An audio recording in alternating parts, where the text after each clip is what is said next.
Okay, by chance it was interrupted. So I'm starting from here only. That after drawing this pedigree, giving generation number and individual number, हमने half part solve कर लिया that this is a dominant pedigree because every affected person is having at least one of its parent affected. अब half pedigree answer रह गया कि वो autosomal है या डोमिनेंट. तो इसको सॉल्व करने के लिए आप दोनों ही केसेस उस पर अप्लाई करके देख लो. पहले हम मान लेते हैं कि चलो ये एक्स लिंक्ड है. ठीक है, एक्स लिंक्ड मतलब x is defected. If this female is having a defected x, ठीक है ना, तो उसने अपने सन को पास ऑन कर दिया डिफेक्टेड एक्स, उसने अपने डॉटर को पास ऑन कर दिया डिफेक्टेड एक्स. फाइन, चलो ये सेटिस्फाई हो गया. ये फीमेल ने अपने सन को पास ऑन कर दिया डिफेक्टेड एक्स, तो चलो वो भी आ गया. लेकिन ये जो बॉय है इसने तो अपना, इसके पास तो एक ही एक्स है, या इसने तो एक्स सिर्फ अपने डॉटर को ही देना है, बट इसका तो सन भी अफेक्टेड है. फाइन, और अगर इसका सन अफेक्टेड है इसका मतलब वो एक्स तो इसकी मदर से आया होगा. मदर तो ब्लैक शो नहीं की हुई. ठीक है, ऐसे इसको फाइंड आउट करना है. सो इफ़ इसने पास ऑन कर दिया, ओके सेटिस्फाइड, इसने भी कर दिया, इधर भी हो गया, बट इतने पोर्शन से आपको पता लग जाएगा कि एक डिफेक्टेड फादर या अफेक्टेड फादर अपने अफेक्टेड सन को कोई चीज़ पास ऑन अगर कर रहा है और वो एक्सप्रेस कर रही है और वो पेडिग्री में फीमेल्स भी अफेक्टेड दिख रही हैं, तो वो वाई क्रोमोसोम तो हो नहीं सकता और वो एक्स भी नहीं हो सकता. तो इस फादर ने अपने कौन सी डिफेक्टेड चीज़ पास ऑन कर रही है अपने सन को? Autosomes. Am I clear to all of you? ठीक है.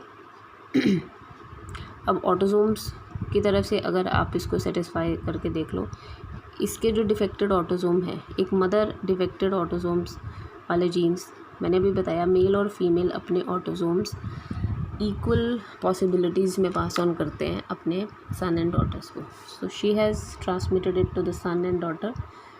This daughter she has passed on to the further son, and this boy has passed on to the next generation. So being autosomal dominant is fully satisfied. ठीक है, अब हमें पता चल गया कि ऑटोसोमल डोमिनेंट पेडिग्री है. ठीक है, अब तो question is, at the top of the pedigree is a grandmother, this is explanation, who has freckles. One of her children have the trait, that is individual 3 and 5, and 3 of her grandchildren is also having this trait. So what is the genotype of individual 1, 2? मतलब इसका genotype क्या है?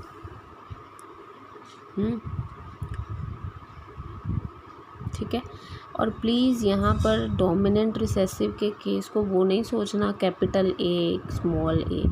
तो इसका genotype क्या होगा? This is small A small ए.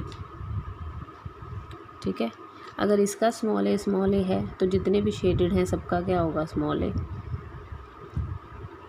इसका अगर स्मॉल ए आ रहा है, दोनों ए स्मॉल हैं, तो इसके फादर का क्या होगा? एक ए तो फादर से भी आया है ना, बट फादर अफेक्टेड भी नहीं है, तो फादर क्या होगा? Capital A and small A. ठीक है, अब ये स्मॉल ए हैं, लेकिन इसके दोनों बच्चे स्मॉल ए वाले हैं.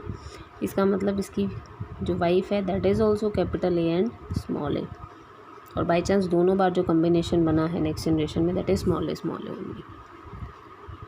ठीक है, तो आपसे किसी भी इंडिविजुअल का जीनोटाइप पूछा जा सकता है, तो इस तरीके से you have to solve. Coming on to the second part, if it is a X linked recessive trait. Now again just look at the pedigree. पहले तो देख के ऐसा लगता है कि इस पेडिग्री में तो सारे ही बॉक्स ही शेड है, तो ये तो भाई होगा एक वाई लिंक्ड.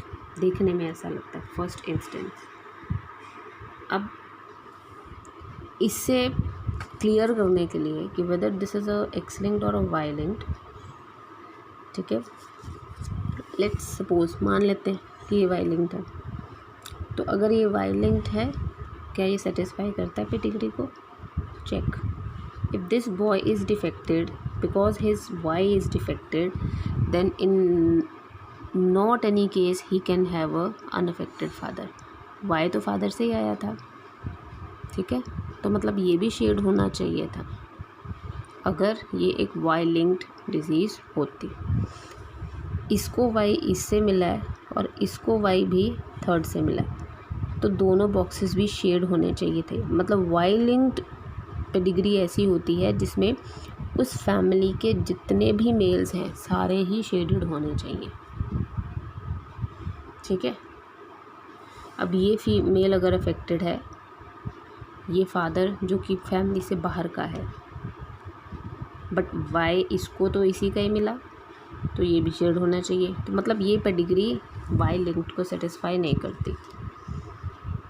बट क्योंकि इसमें मेल्स ज़्यादा दिख रहे हैं, फीमेल एक भी नहीं दिख रही है, वाई लिंक्ड ये है नहीं, तो ऑटोसोमल तो ये हो नहीं सकती because not a single circle is shaded. अब इसको सेटिस्फाई कराएंगे कि चेक करेंगे how it is x linked. Okay, अब ये उसी तरीके से ड्रॉ की पेडिग्री, नंबरिंग करी, ये नंबरिंग करी।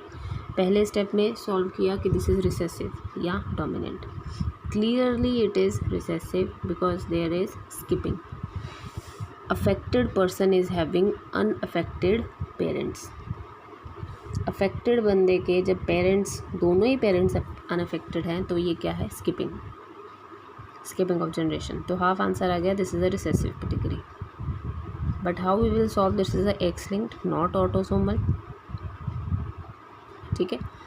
तो उसका रीज़न क्या है? Because more males are affected in the pedigree, ठीक है। अगर ऑटोसोमल होता तो फीमेल भी अफेक्टेड होती, कम से कम एक तो होती फैमिली की। So if this is x linked, तो एक्स एंड वाई डाल लो। तो इसका जीनोटाइप आप कैसे लिखोगे? इस वाले बॉक्स का, अगर कोई बॉक्स ऐसे ड्रॉ किया है शेडेड और हमें पता है कि वो एक्स लिंक्ड है, तो उस पर डॉट लगा दो। ये डॉट का मतलब है डिफेक्ट, ठीक है। तो अब सपोज़ कर लो यहाँ लगा हुआ एक्स डॉट वाई। अब इसने अपना वाई दिया अपने सन को जो कि नॉर्मल था, इसके पास एक एक्स डिफेक्टेड है, ठीक है, बट इसकी लड़की डिफेक्टेड नहीं है, इसका मतलब इसकी मदर नॉर्मल है, फाइन। तो इसका नॉर्मल एक्स, इसका डिफेक्टेड एक्स जब इसमें आया तो शी इज़ अ कैरियर, और कैरियर शेडेड में शो नहीं होते, वो नॉर्मल में शो होते हैं। We have already done this, ठीक है। So this is how you can find out that this is a X linked disease, fine. और अगर इसमें एक और मैं छोटा सा चेंज कर देती हूँ, सपोज़ अब मैं इसको शेड कर देती हूँ, और ये नॉर्मल है, मान लो ये बॉक्स नॉर्मल है ऐसा ही सफ़ेद बॉक्स, और ये फीमेल शेडेड है। अब बताओ कि ये एक्स लिंक्ड है या ऑटोसोमल? तो अब ये मान के चलो, अगर फीमेल, कोई भी फीमेल अफेक्टेड है एक्स लिंक को लेके, तो उसका फादर कभी भी अनअफेक्टेड हो ही नहीं सकता। How? Let's see the logic behind this. If this female is affected, ये इसका फादर है, मदर, और हम कह रहे हैं ये जी इसके दोनों एक्स डिफेक्टेड है, ये एक एक्स लिंक्ड प्रॉब्लम है, ठीक है। एक एक्स तो इसको मदर से मिला है और मदर कैरियर थी, इसलिए वो नॉर्मल शो हो रही थी। लेकिन जो दूसरा एक्स उसको अपने फादर से मिला है, वो भी जब तक डिफेक्टेड नहीं होगा तो ये तो ऐसे शेडेड बनेगी नहीं। तो एक्स लिंक को आप ऐसे भी स्टडी कर सकते हो। एक्स लिंक्ड के केस में जितने भी आपको शेडेड सर्कल मिलेंगे, उसमें अगर उसकी जो सर्कल है वो शेडेड है, मदर उसकी चाहे शेडेड हो चाहे ना हो, बट फादर उसका डेफिनेटली शेडेड होना चाहिए। ठीक है, and this girl will have a son that will again be shaded. इस तरीके की इनहेरिटेंस पैटर्न को हम क्रिस क्रॉस इनहेरिटेंस भी बोलते हैं। From male to female, then female to male, grandfather to mother and mother to grandson. मतलब इस बच्चे में ये जो डिफेक्टेड एक्स आया है अपनी मदर के थ्रू, वो एक्चुअली उसके ग्रैंडफादर का है। Getting my point? Autosomal dominant recessive आप इजीली सॉल्व कर लोगे, लेकिन ऑटोजोमल है या एक्स लिंक्ड है उसको आप कैसे करके देखोगे, दोनों ही कंडीशंस अप्लाई करके देखोगे। अगर तो मेल, 2 पॉइंट दिमाग में रखने हैं, अगर male and female almost equally affected हैं तो ज़्यादा चांसेस है कि वो ऑटोजोमल होगा। तो आप ऑटोजोमल के जीनोटाइप्स उस पर लगा के देखो, ठीक है।